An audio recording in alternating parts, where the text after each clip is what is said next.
আমরা এলিফ্যান্টের বিচে পৌঁছে গেছি।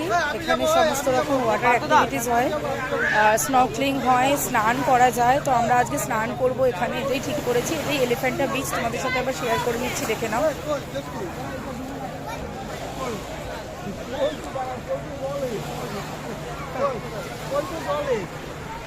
এটা হচ্ছে পুরো বিচটা, যেখানে তোমাদের প্যারাসেলিং হয়, জেট স্কি হয়, স্নর্কেলিং হয়, সাবমেরিন হয়, যেখানে পুরো সমুদ্রটা নিচ থেকে মানে নিচের সমুদ্রের পুরো ইয়েটা দেখতে পাবে এসি ইয়েতে বসে, সাবমেরিনে বসে।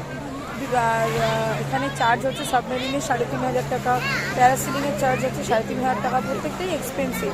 তো আমরা কোনো রকম ওয়াটার অ্যাক্টিভিটিস করছি না, আমরা জাস্ট এখানে স্নানটা করবো আজকে, আর পুরো বিচটা এনজয় করব, ঘুরবো। এটা হচ্ছে সব এখানে অ্যাক্টিভিটিসটা করানো হচ্ছে।